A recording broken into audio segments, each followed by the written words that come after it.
Well, it has been interesting trying to go live here today, man. Can you hear me, Terrace? Yeah, I can hear you. It has been a bugaboo. You know what that means? That means this topic is one Exactly. that either It's is going to faded. It's make jilted.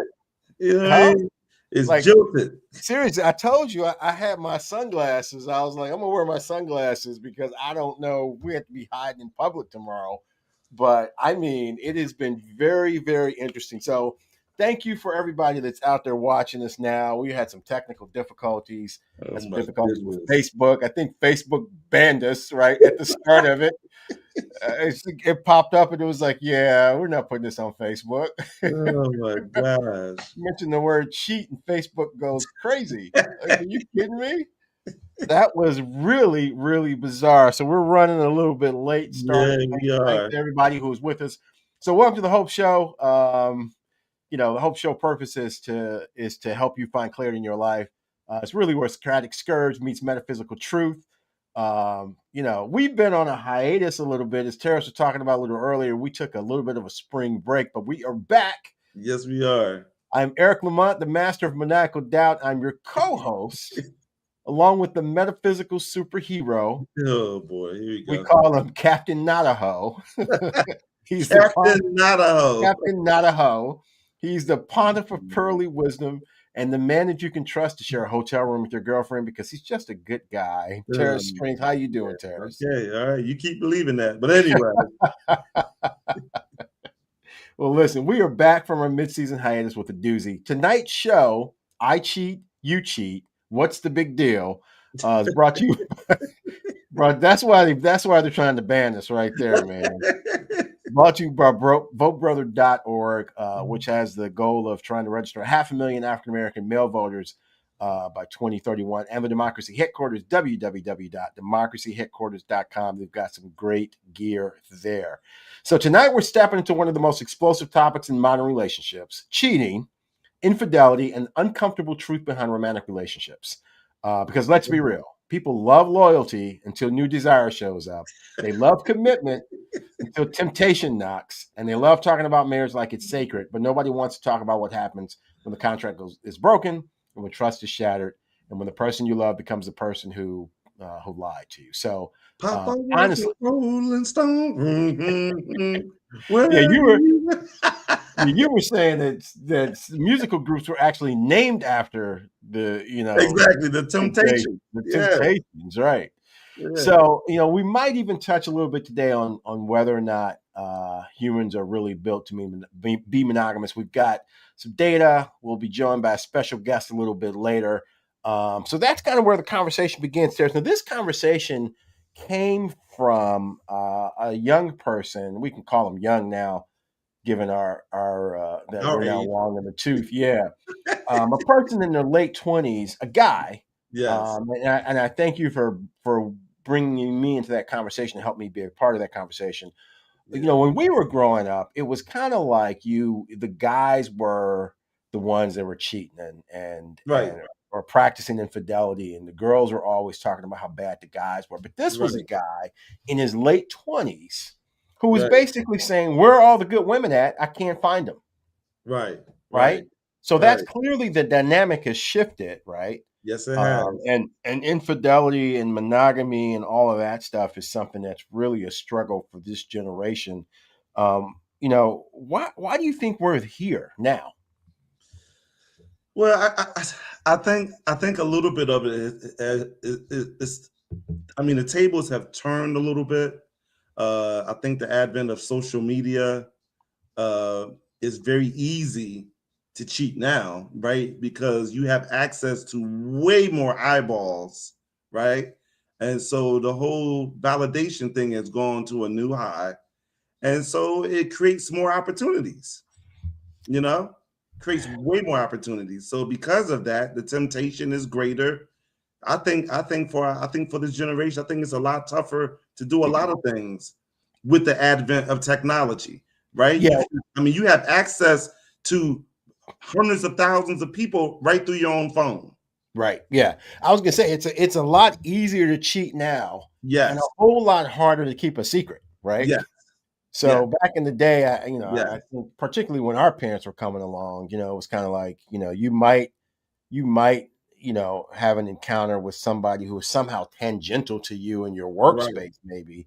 right, And since we didn't have cell phones and cameras everywhere, it's probably a lot easier to keep a secret. But yeah, they right. have to deal with way more. The They have obviously way more opportunities there. temptation. I feel it's harder for them because of technology. And that's usually how it is. You get the pros and the cons, you know. That's how it is. But I think it's just I mean the game of integrity is the same, right? To try to be a good person, but there's a lot more temptation for this generation. I feel it's a lot harder. Yeah, yeah. Now, at the same time, they're a lot more knowledgeable because we're in the information age and they have access to more information at their fingertips, but also there's more temptation. You mean they can Google something like how Oh, to cheat quicker, and they can how to get Google away with they can cheating? Google anything. Things, I mean, they get things within minutes, right? Back in Seconds. the day, we were sending letters and postcards Right, to right, each other. right. So, I'd be an interesting chat. I wonder if you threw it into Chat GTP or Claude or Perplexity, something about like, hey, I'm a 28-year-old man and I keep running into females who cheat. Like, what do I need to do to be better, right? Or right, to ward that off? Or depending on the 28-year-old, you might put it in, but like, hey, what do I need to do to be better at cheating? Like you could really get both answers like in a right. matter of seconds. It's kind of interesting because it's almost like today kids have to be more evolved in order to manage this game than we had to be Right, 30, 40 years ago, right, right. because it's just a lot easier to fall into potholes, you Right. know. So but they can do it, and many of them are doing it, but many of them are struggling. So So let's talk a little bit about cheating and let's see if we can get into like the whole origin of it because it kind of raises that question, right? That the fairy tale versus the reality is that, you know, um infidelity is probably a relatively new thing, right? And the belief is that, marriage was created not because of this religious reason. Like a lot of people, particularly in the Western world, we like to subscribe fidelity to religion, right? But the reality of it is, marriage was kind of created to assure that the peaceful transfer of power, right? When the person with the money, I mean, not peaceful transfer of power, peaceful transfer of assets, with the person with the assets died. And so the whole concept of romantic love only entered, believe it or not, several hundred years ago. And monogamy used to be more about property protection, as opposed to fidelity. So I know you've got some views on spirituality and how that plays in, but I want to be mindful of the fact that we've had conversations on this show about soul contracts and how we make these decisions to meet people in this life before we get here, right? mhm. And so when you consider that, and we had the conversation about sticks and stones in relationships, you consider that sometimes the most painful relationships that we have are the romantic relationships. And then you look at the fact that, you know, monogamy is something that's relatively new and recent in terms of our development as people. Like, what's that mix? What do you think of that mix from a metaphysical standpoint? Well, so I'm looking at what you have here, and again, it speaks to the historical double standard that came out during that time. Overall, infidelity or cheating is viewed as wrong, but it has gone through changes recently, right? And so there's been double standards, and of course, a lot of it is due to patriarchy. So you're right. You're right when you say, the premise that infidelity is universally considered cool or socially acceptable for men is inaccurate, right? Across most cultures and modern demographics, cheating is widely condemned. However, the historical and cultural framing of male infidelity has shifted significantly over time. So here's where the historical double standards come in. As you were just saying, legal protections. Historically, many societies legally tolerated male infidelity while severely punishing male infidelity. You see what I'm saying, right? Which is Oh, say that again. Say that again. Many societies legally tolerated male infidelity while severely punishing female infidelity. Oh yeah, absolutely. Absolutely. Yeah, okay. Yeah. Dynastic marriage. For centuries, marriage among elites was a financial or political contract, as you spoke to, right? Making extramarital affairs common and quietly accepted. Again, you can see the roots being patriarchy again, right? Yeah. Status symbol. In certain eras, maintaining mistresses was viewed as a sign of wealth, power, and high social status. See, that's when it began to shift and become cool, right?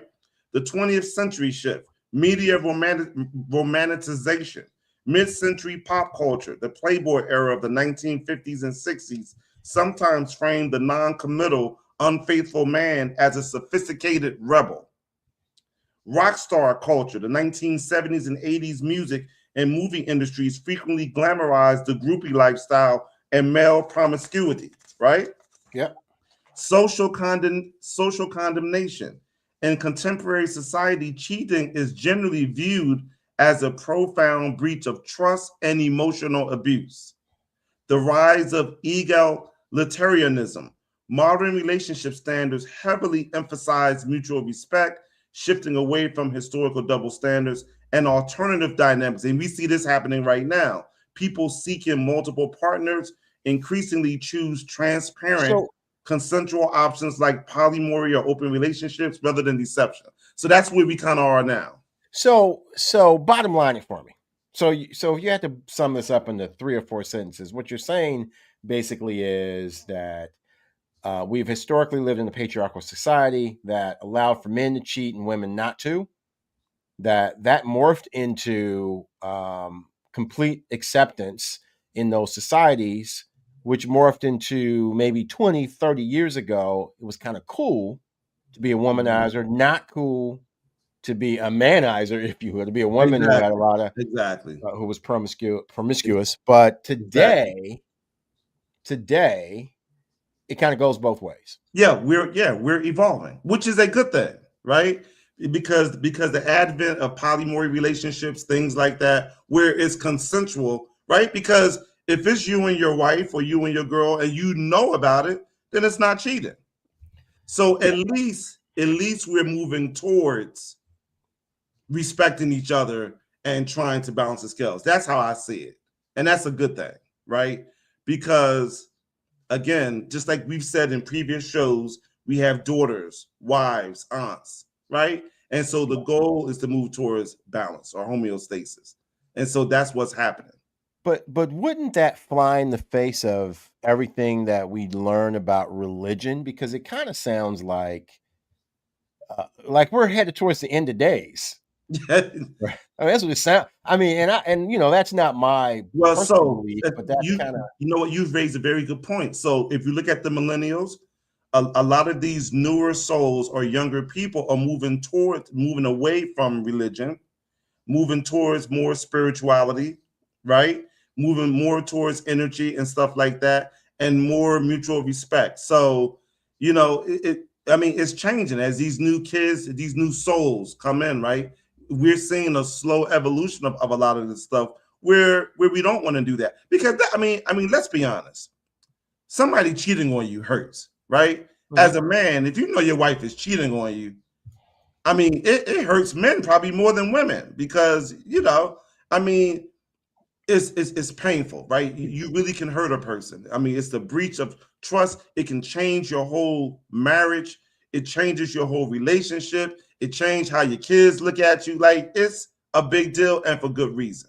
So right? Why do people do it? People metaphysically. Listen, now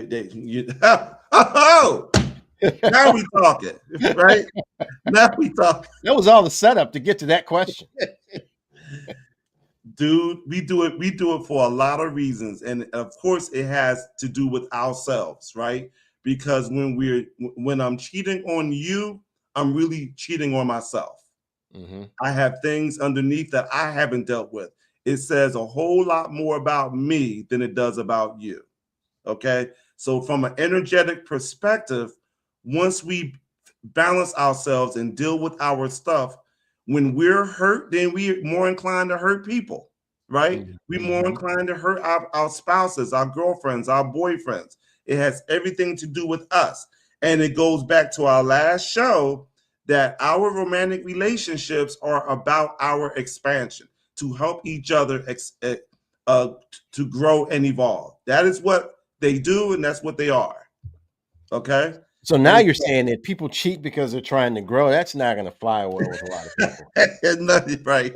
That sounds like cock out a lot of people. They cheat as a manifestation of work that they need to do on themselves. Mm-hmm. Okay. If they have a hole, I'm giving an example. If they have a hole in their heart because they have a bad relationship with their mother or their father who didn't give them the love they need, and now they need constant validation, right? They are driven. That's a strong drive. Constant validation. They are much more inclined to cheat on whoever they're with.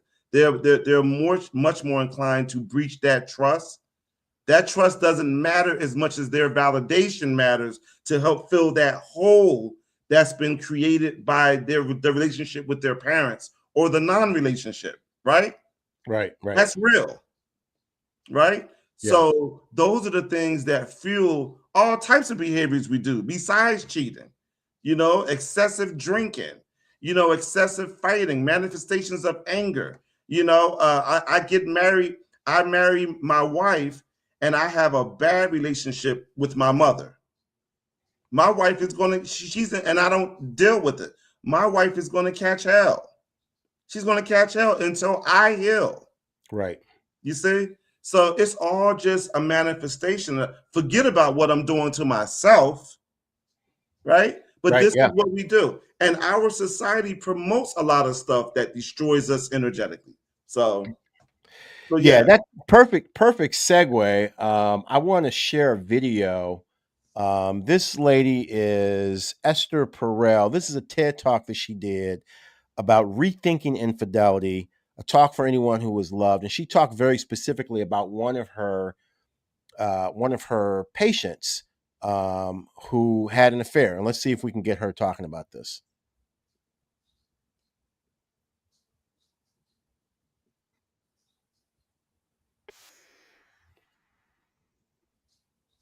Oh, I can't hear her. Can't hear? No.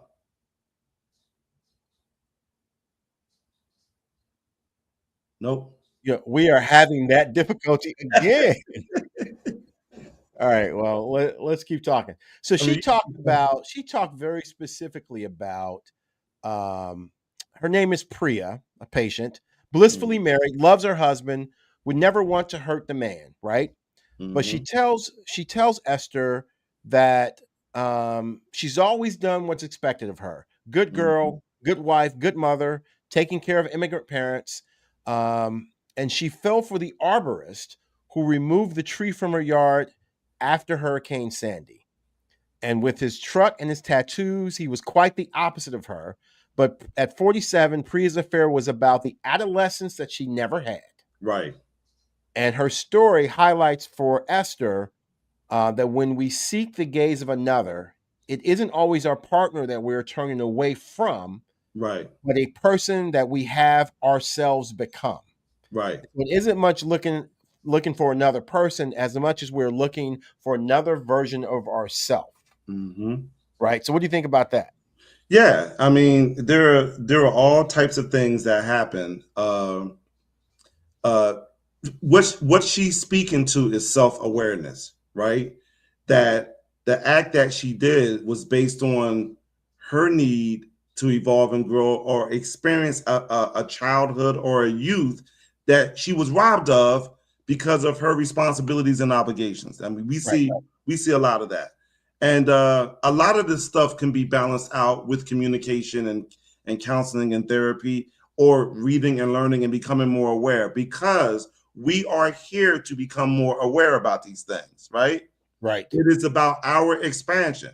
Now, she understands that. She's doing TED Talks now, helping other people who may be on the precipice of something or whatever, but it's about our awareness. Right. Okay. That's what it's about. Right. Makes sense. So listen, that all sounds dandy and great, right? Sounds wonderful.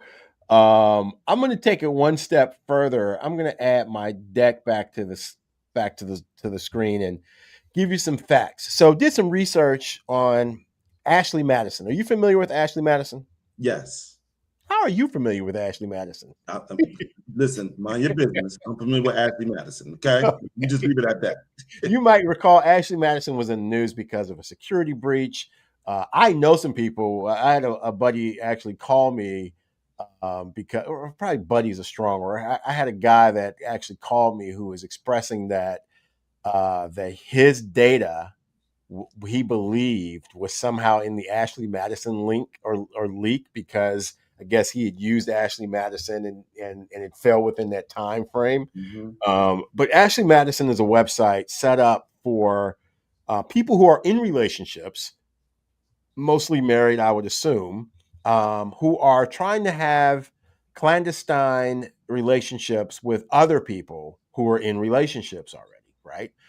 And so this data is from 702,000. First of all, I can't believe that Ashley Madison has 702,000 users. Like that in and of itself is insane, right? 702,000 users. And the number one predictor of whether or not someone would have an affair is income, right? The more money you make, the more likely you are to have an affair. And I think it used to be, I saw the stats, it used to be probably about 15 or 20 years ago, it used to be like $70,000 a year. If you made more than $70,000 a year, you were more likely to have an affair. I'm sure that statistic would change because 20 years ago, $70,000 was a lot more than it is now. Right. But again, the message was that if you make above a certain amount, you're more inclined to have an affair. Of these Ashley Madison users, 50% of them, 1 in 2, were not sexually active with their primary partners or their mates.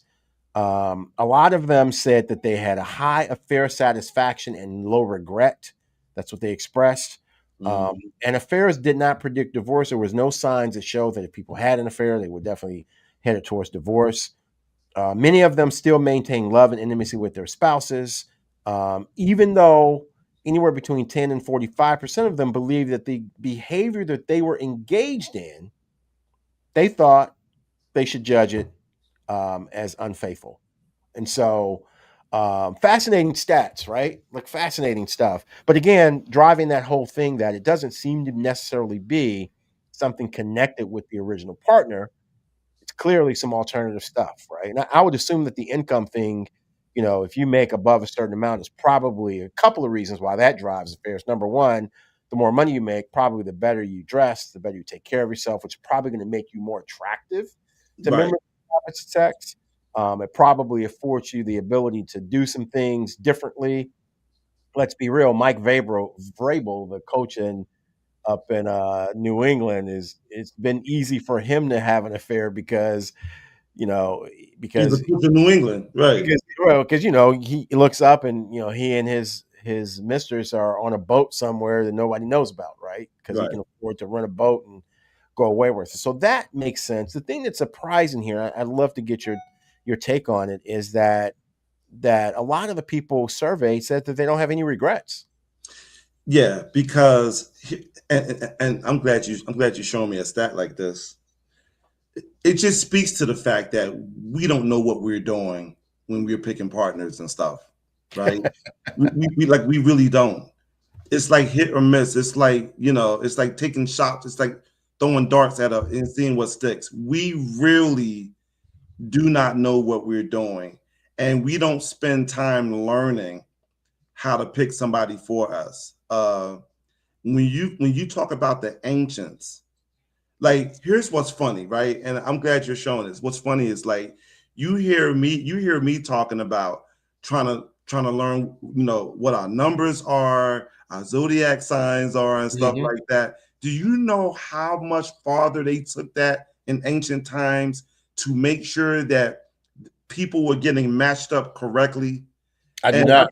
I think if Mo comes on here, she's going to speak to that. It was off the chain. We're talking about this stuff, and they would just laugh at us right now because Right. it's like the tippy tip. We clearly are marrying the wrong people, dating the wrong people because we don't understand all this other stuff about energy and stuff like that.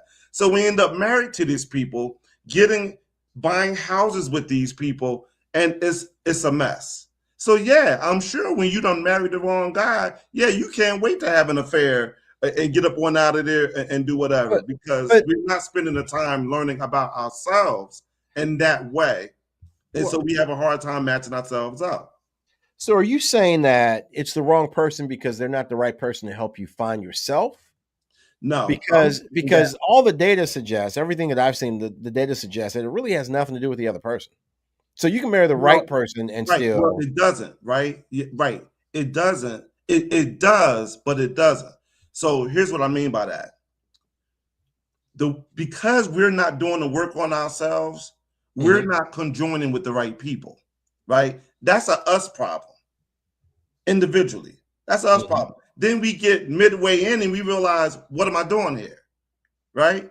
Because we haven't been more particular. Like in this society, is too much easy sex, free sex, all that stuff, and that's great. The problem is it can fool you into thinking that this is the woman of your dream, the man of your dream. I'm using that as an example, okay? So we're not spending enough time learning about ourselves. Most of us get married. We've never gone to therapy about anything. We Mm. come out of our families with all this trauma stuff going on, never go to therapy and find a partner Yeah. and get in debt with the partner, right? Yeah. And then get 15 years in and like, what? Now we got 3 kids. What are we doing? And now we just trying to survive emotionally. We're miserable. So of course you're gonna have affairs. You looking for any rope, anything to cast your net to, right? And a lot of people find themselves in this situation. Not everybody, right? But far too many. I think we can agree on that. Yeah. Yeah. I understand that and I get that. And you're saying that they did it differently a long time ago. Talk a little bit of like specifically how deep did they go? They went deep. They And aligned they didn't with. necessarily marry for love either. There was a lot of it that went So into that. no, they married for alignment. Mhm. Uh, for example, they would take you, Eric, okay, or they would take me, and they would find a woman. They would move you towards a woman who was far more aligned with you energetically. And so they use all the tools to do that. They took that so it was all about energy and energetically. And then they would get you together and stuff like that because they wanted to ensure that you would stay together. Kids are coming out of that. But they took that part of it very seriously. It's the exact opposite of what we do. Mm. We marry women because she got a big butt. That's what she has had. A big butt and a smile. Shout out to all the big butt lovers Yeah, out there. exactly. You know what I'm saying? Shout out to him, right? She got a big butt and a smile. Oh, that's my wife. Well, you're not supposed to trust her, right? That Right. girl's poison. You ain't supposed to trust a big butt and a smile. That's true. That is That girl's that's poison. wrong though. You know that. You Yeah. know, I mean, we marry based on Shout out to songs, Belle we like Biv DeVoe. name, we marry just for money, we marry for revenge. I mean, and so of course, we're gonna set ourselves up to not be happy. And when that happens, of course, if you're starving and I walk up to you with a Ritz cracker, is this a Ritz? That's right. And this Yeah. is what happens. You're not going to tell if you're marrying the woman of your dreams, right? Or she's getting the man of her dreams, really. I mean, a real one, brother. Those desires, they go down a lot. Yeah. Okay, when right? Yeah. Yeah. We're able to get there more than we know, but we have to put the work in. That's all I'm saying. We have to put the work in. So do you think it's a big deal when someone cheats? In all of this, all of this, what you I said, think taking it, into consideration. I think it is. I think it's a big deal because it's a manifestation. Again, it's the manifestation of the work that you haven't done on yourself. Yep. Okay, it pokes holes in your energetic field. First of all, but so does alcohol. So does excessive alcohol and living. We're designed this way. We are designed this way to our emotions, how we're thinking, impact our energetic field, and it allows more things to come in to make us sick or whatever. But when you break trust like that, you when you get married, you conjoin energies. You conjoin energies. Bringing in another person creates a whole lot of problems. you know, and so I can't hear you, Eric. I don't know if you're talking to me. Yeah, I'm sorry. I need to. So we have a guest caller, and Mo has joined the conversation, and Mo has been listening to us have this conversation, and Mo is a shaman, and so I'm gonna get it now. I am aching to hear what Mo says. Mo, welcome to the Hope Show. Thank you. This is a very good conversation. You guys had me at the part where we were talking about ancient Egypt. In Egypt, they knew something that we do not practice at all today. They would, like Terrace was saying, they match made you based upon your relationship with the stars, with the cosmos, and it was done as sex was an act of sacred love. It was not wham bam, thank you, ma'am. It was not like that. It was a sacred soul bonding connection that was done. And this was in Egypt, you said? Yes. So what if you didn't like her legs? I beg your pardon? What if you didn't like her legs? Terrace is making faces. I'm just saying, you just have to roll with it. You just had to roll with it. No, it didn't. It was more about the sacred than the physical. Yeah. It was about the metaphysical, not the physical. It was more about your connection and how you were going to evolve and become one with the universe and to become one with the divine. So what happened to that? Searching. What happened to that ancient we lost a lot of that with the different types of things that have gone on in society. We lost a lot of that when different conquerors came in and took over, and you lose a part of yourself every time you're conquered, right? So they would lose this practice and they would lose that practice. And so eventually it just kind of diminished and people stopped looking towards spirituality within themselves and looked for spirituality outside of themselves, which is how we got organized religion. Instead of looking inward for the divine connection, we looked externally for that divine connection. Interesting. Yeah. Well, yeah. That's caca, because if I don't like your legs, I don't care what the stars say. Listen. You're funny. I saw my wife hop on some ballet when I got married. I saw her hop up on some toe shoes, and I saw her dancing around her parents' living room with some toe shoes, and saw her legs, and I was like, "Yep, marrying her." That would not have worked back in Egypt days, in ancient Egypt, I guess, huh? No, it wouldn't have worked at all. It was interesting because I think the thing that people don't realize is when you connect with someone in a sexual manner, you're connecting to their energy body at a soul level, and that energy body will stay with you for 7 years. So when you have these say that again. Say that again. That's worthy of repeating. The energetic connection that you make, that tie that you have with someone, that is a soul connection when you have sex, and it lasts for 7 years. Terrace. Yeah. So casual sex, the reason it doesn't really work is because, you're getting this connection and you're going through all this person's karma. You're going through all this person's life traumas. You're going through that with them in this lifetime. And it goes outside of this lifetime in this dimension. I'm just telling you that when I was 20 years old, I definitely was trying to run through some karma. What do you know? Like, I mean, come You And on guess were. now. what? And you know what? I'm not And saying you it's know true. what? I'm And saying guess it's not what? You practice. did. I'm saying we're not in alignment. We're not in alignment with that practice anymore, right? So we don't look at the woman as a divine, sacred Not at person all. to have that kind of a relationship with. We look at her as an object. That's been patriarchy has done that, right? Over time, we've watered down what the woman is for. We've watered down what the man is for, and we've taken away a lot of the things that made us women. We've taken away a lot of things that made men men. Right. You know, we use money, and there used to be protection, and now it's nothing like that. So it's all scrambled up, and we're trying to figure out who we are again. And that's why we're going through another spiritual awakening right now. So there's so much to unpack here. So assuming that that is indeed the case, right? That's how it's supposed to be done. Then how does that tie to relationships? How does that tie to soul contracts?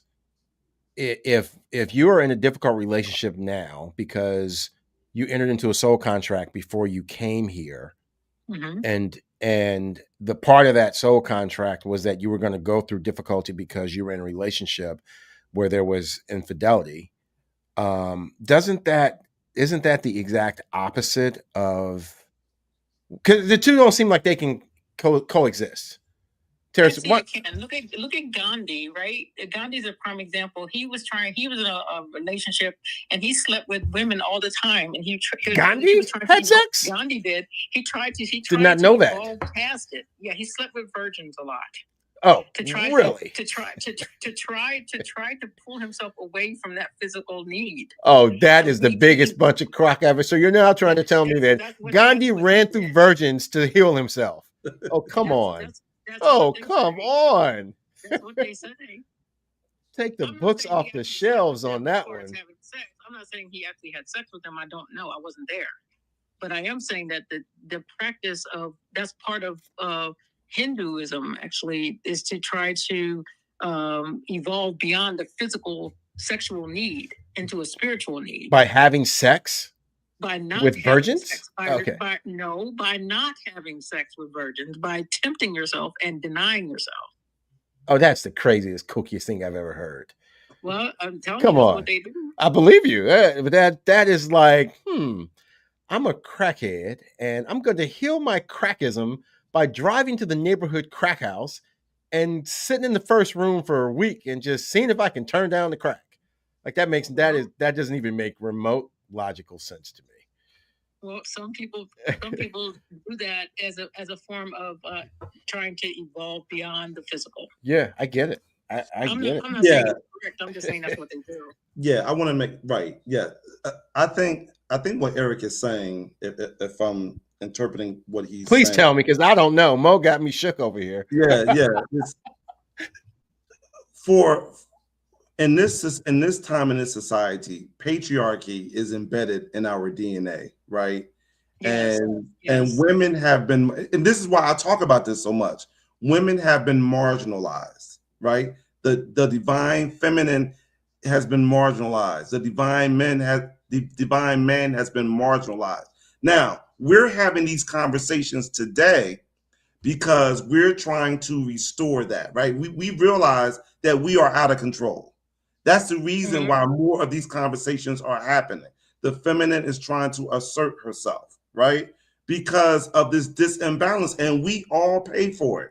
As men, we pay for it, right? So we're having more of these types of conversations as we try to move towards homeostasis or balance, okay? That's why these conversations are important.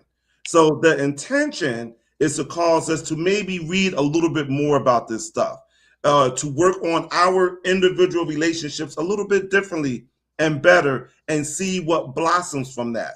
Because just like I said, we have wives, we have mothers, aunts, we have daughters, we have sons, and we want to do better. We want to live, we want to move with more integrity, right? So understanding what the ancients did and how they got there helps us to move more in that direction. Eric, we can talk about this as Black people, right? Mhm. Just in that group, and how we struggle because we don't have a sense of boundaries. No way, no Right. how. Ethnic, whatever, gender, ethnic. We don't have the boundaries, and as a group, we pay for that. You see, Correct. so we need more integrity within our group to have a way that we're going to live and be and try to evolve in that way. So that's why these conversations are important, because if you're going to try to stop the trajectory of where we're going, you got to look to the past and see when they were doing it better and how did they get there. Yeah. Well, I'm going to tell you right now that you, Mo, me, and the 200 people that are watching this right now, the only people that know that this exists, because I've never heard anything about this theory, and I don't know if it's going to fly. You know what? But guess what? This is why people come to the Hope Show, right? you If you one always say person, that. if one father becomes a better father because of it, then we've created the ripple effect, right? Yeah. Yeah. Fair If enough. one person. Fair enough. So it's Sure. very important. Go ahead, Mo. I think we have to always realize that masculine and feminine are not just genders; they're energy forces, right? So they're polar opposites of each other. So that polarity is what connects us. And when we try to connect with the divine, you mentioned contracts. We come here with a contract. That's why the ancients would know that we came with a contract. They were trying to align with that contract so that you could fulfill what you came here to do. And they would put you in alignment with a woman or man that would help you fulfill that contract while you were here. That's the goal. And where was the origin of this contract? I missed that. The origin of the contract is with the divine. So they would do meditations and things like that. They would talk to you when you were a child to try to, because a lot of times you come in with a little bit of residual knowledge, right? You come in and you know some things even as a child, but you don't know why you know what you know. So they would try to connect you to those things. There were different types of numerology back then, a lot more in depth than what we do. They connected numerology with astrology and things like that, of that nature. And that's how they would understand what your contract was when you came down here. They knew what you were supposed to be looking for. They knew what your goal was at the end before you even got here. They would, because they were always looking at the lineage of what could happen and who would be born and what this person's purpose was. That was the whole point. So was to get you back in alignment. So let me ask a question. So that what you're saying is great, but that does not necessarily suggest that people were monogamous, right? I mean, I understand the energy transfer during sex. I understand the concept of indigenous wisdom. But many of those cultures didn't practice strict monogamy. Wasn't Western colonization what imposed monogamy? And versus sacred sexuality versus property transaction? Wasn't that a Western world thing? It was definitely Western. Orgies were Roman, things like that. They happened in real time with different civilizations. And like I said, remember I said people were conquered, and when you're conquered, you attach yourself to some of the belief system of the new people that are conquering you. So it kind of devalued what was originally stated in that particular religious sense. Yeah, but so to that end, though, many of those ancient civilizations did not practice strict monogamy. No, right? I'm not saying that they did. Okay, all right. But what they did do was whoever they were with, it was a soul level thing. It wasn't like they would look at somebody and go across a crowded room and go, "Oh my gosh, she's so sexy." It was more, okay, this woman I'm really attracted to. Tell me about this person. They wanted to know about. Oh, I see what you're saying. So you're not. They wanted to know if they were in alignment with this person before they went into this act. So you're saying that they cheated. They just didn't cheat physically. They cheated spiritually first. That's basically what you're saying. Meet me behind the pyramid. I want to talk to you. Okay, I wouldn't have put it that way. Terrence is frowning, so I know we. Yeah, it's far less superficial We are Yes. very, very, very superficial right now, which is why we scaring aliens. You about to bring the aliens into the open because we are just about to kill ourselves because we are just so ridiculously superficial. Okay, Yeah. So and so that. let me Go ahead.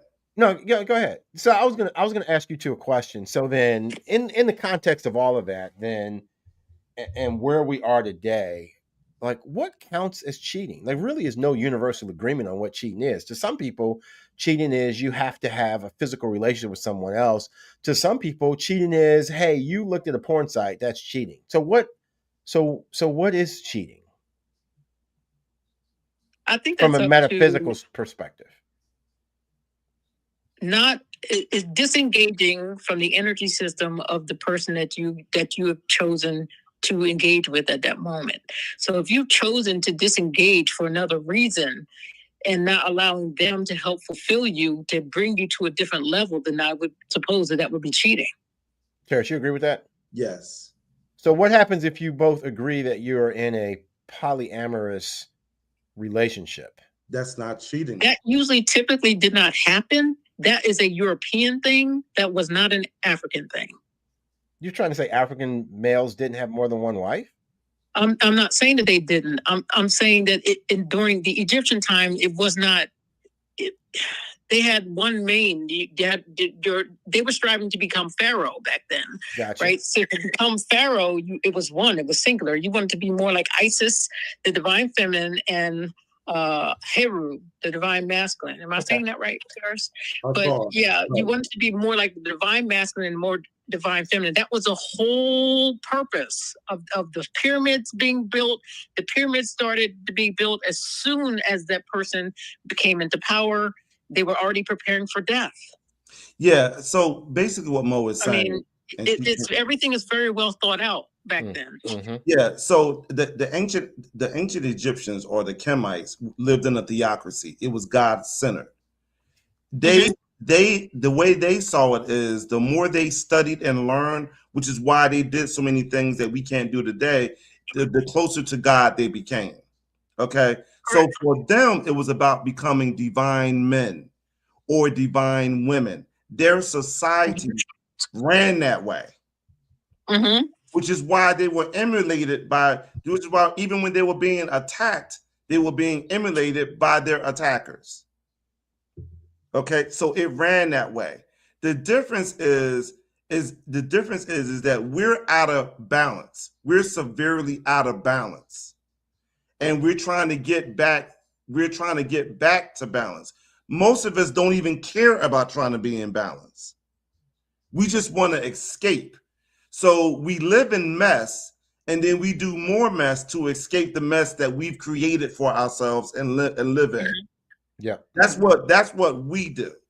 Because we're out of balance. Okay, so the real reason of the Hope Show is to try to help to balance people or to balance us. So let's challenge some of these sacred cows. Right? So I guess what I'm kind of hearing is that if I'm correct, and correct me if I'm wrong, that marriage wasn't really about love. Yes, no? I can't really say that they didn't love each other. It was. They might have loved each other, but it wasn't about love. Like now, marriage is about love. Like you love somebody, you marry. That's what we teach, right? If you love them, marry them. If you really love them, you got to marry them, have some babies. But you're saying that it was deeper than that back then. It was deeper than that. It was about divine expansion. Divine expansion. The expansion of the man into the divine masculine and the expansion of the woman into the divine feminine. That was your goal, was to be as close to the divine as possible. Yes. That was the end game. Okay. So then that said, then the next sacred cow is that monogamy may not be natural, but it is something that we have grown into in society, particularly as it relates to the Western world and the transfer of property. It's more of a cultural construct than it is divine Yeah, requiring it. it's You certainly got to not. remember, they were so spiritual that they didn't even have they didn't protect their borders. So that's kind of how they were conquered. So it was so ingrained. Can you imagine being so ingrained that you don't even have an army? That you believe so strongly in the divine masculine and in the divine feminine that that's going to protect you. That's where they were. And that worked for them for 6,000 years. Mm-hmm. Okay. They were around for 6,000 years. Now we have one of the most powerful military in the world. We're a little over 200 years old and we're on the way out. Mm-hmm. Exactly. Right? Think about that for a second. Right?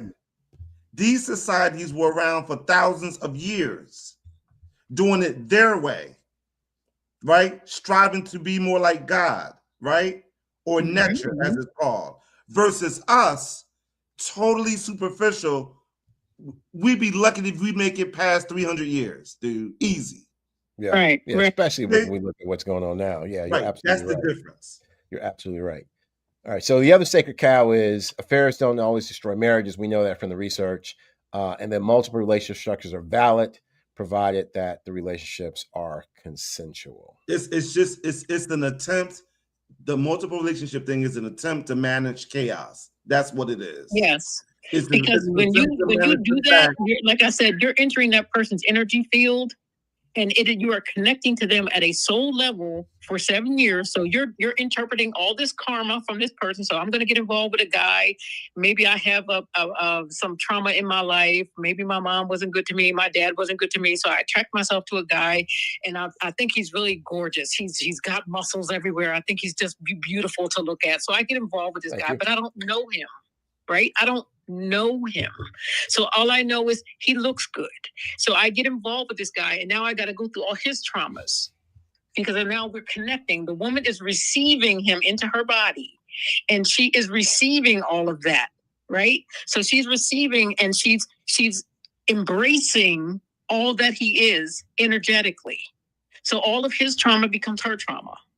All of his doubts, fears, belief systems become her beliefs on a cellular level.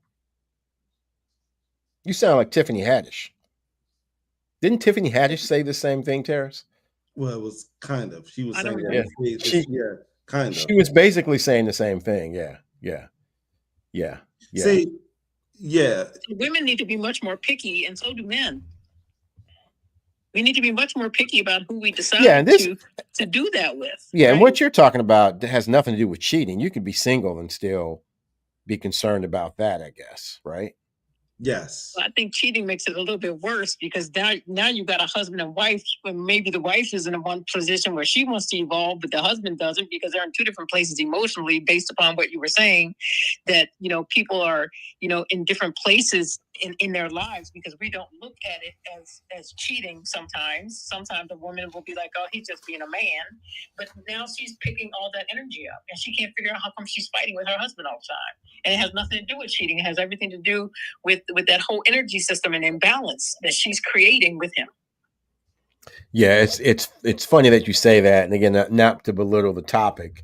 I love the fact that only Mo and Terrace we can have a conversation about cheating, and it turns into a deeply intellectually stimulating conversation. So thank you, Mo and Terrace. It's been hard for me to get my jokes and zingers in because you guys have been so on point with all of your wisdom and knowledge. So thank you. But it does remind me of a friend of mine who was going through divorce. And I showed up at the divorce proceedings, and his mother was there as well because, it was contested. There were some issues they had, and his mother, who was probably about 78 years old, sat next to me, and she's like, "Eric, I know my son's not perfect, and I know he's a good man, but I know he's done some things because he's a man." And she was like, every man has a run.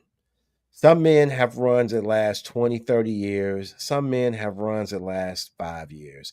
But if you just stick with him, eventually he's going to slow down. He's going to mature. He's going to grow up. and then he's going to sit on your couch and you're going to wish he would leave the house. And she said, and after all these years of being with my husband, that's exactly where I am. She's like, I can't get that man to get up off the couch and leave the house. But she was basically talking about how, you know, and to what you just said, Mo, that that biologically men are wired to do that. Mm-hmm. Right. So what do you think about that? That biologically, and maybe women are too now, that biologically men are wired to seek multiple partners and exchange all that karmic energy that you talk about.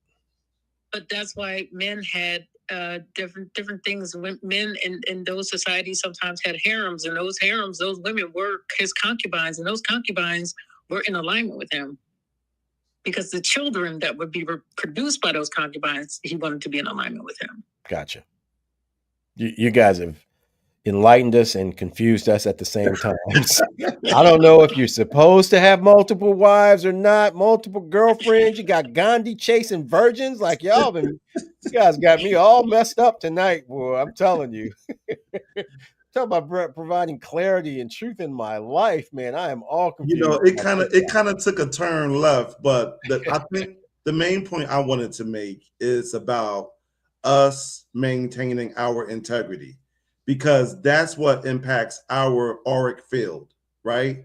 When we break our own word and betray someone that we've decided to conjoin ourselves to energetically, we poke holes in our own auric field. Am I right about that, Mo? That's true. It's just like drinking. You might as well just have a drink and make your auric field shatter.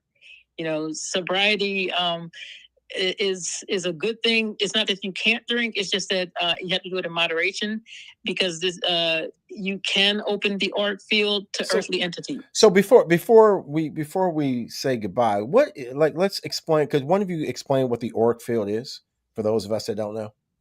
The auric field is, if you've ever heard of Kirlian photography, which is something that you can actually do, the auric field is made up of your energy system, which consists of your 7 chakras, and those chakras provide energy for your whole body. A chakra is nothing but a word that means energy wheel, and those energy wheels break down into smaller like vessels that spread through your body, much like veins. And it spreads energy all through your body, and that's how our bodies are alive. Some people in our culture call it ATP, and in the Western cultures, they call it Chi. But that part makes up your energy field, your energy circulating body. Just like we have a physical body, we have an energy body that keeps those cells alive.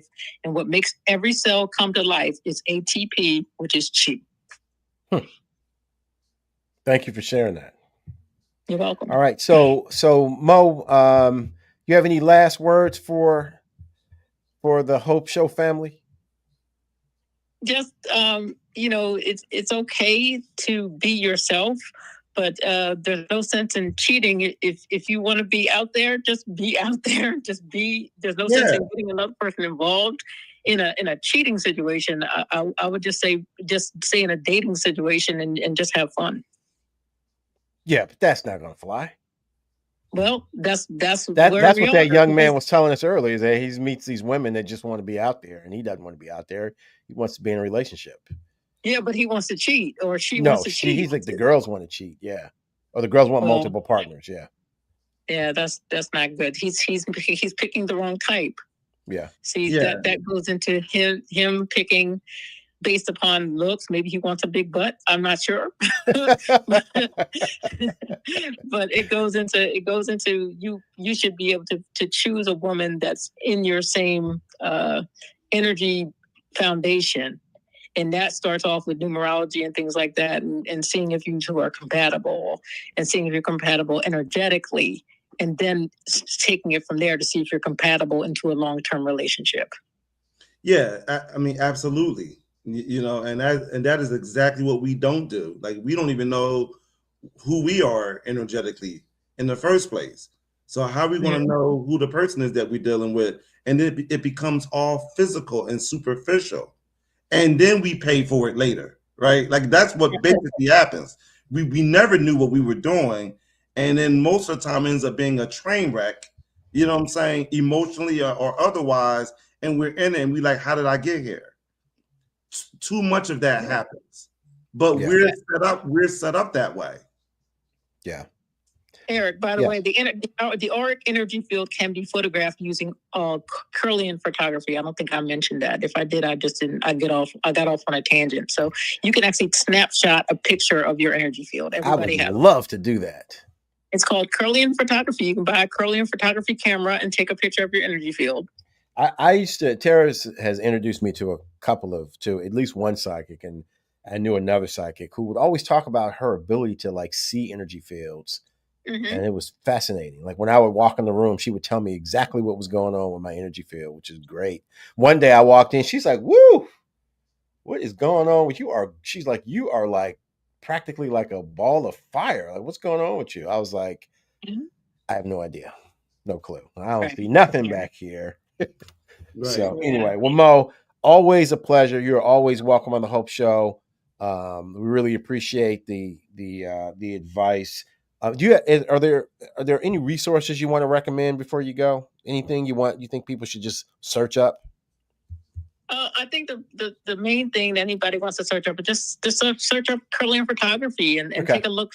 Start from there and just branch out and just have fun with it and see, who you are and learn about your different chakras and what they all mean. And because if you know who you are and what your chakras mean and how you healed, you'll be better for the next person. And then you won't have to cheat.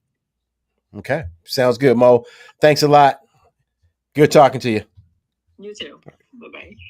Man, Mo always brings the knowledge, doesn't she? The two of y'all together is dangerous. Absolutely. Now, I have to admit, the whole time I was thinking, Chakra Khan. I want to rock you anyway.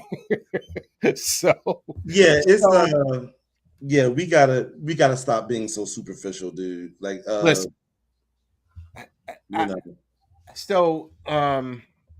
I'm obviously we want to give you the opportunity to give your final words and wisdom and your prayer, but we do want to say we do recognize that I think with a lot of the shows we have, Terrace, we kind of scratch the surface, stir the pot, and keep moving.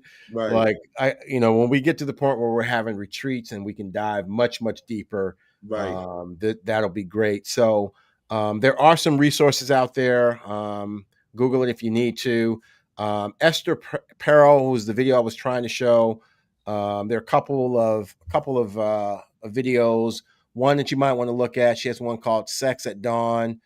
She has another one, she has another one called "Rethinking Infidelity: A Talk for Anyone Who Has Ever Loved." And there are also some crisis hotlines out there if you are so inclined. So, Terrence, I've got one more thing I'll say before we go, but I want to turn it over to you for last bits of wisdom and a prayer if you want to do that. Yeah, go ahead. It's yours. Oh, I thought you had another thing you wanted to say. No, I'll save my thing for the very, very last. It's okay. A special treat that I have just picked out just for you. Oh, okay. All right. So I have a prayer for divine fidelity and a unified heart. Divine source, great mother and father of all that is, and the infinite light within me. I call upon the law of divine oneness to surround my romantic relationship. I ask that our bond be shielded in a pillar of violet light, transmuted from any shadows of doubt, restlessness, or disconnected desire. I affirm that my partner and I are anchored in sacred integrity. May our eyes see only the beauty and divinity in each other. May our hearts remain open and full, leaving no void for outside energies to enter or thrive. I am the guardian of my own heart. I release the need for external validation and find my wholeness within the divine. I am aligned with the frequency of truth. Let any thought of betrayal be dissolved before it takes root, replaced by a deeper craving for intimacy and soul-level connection.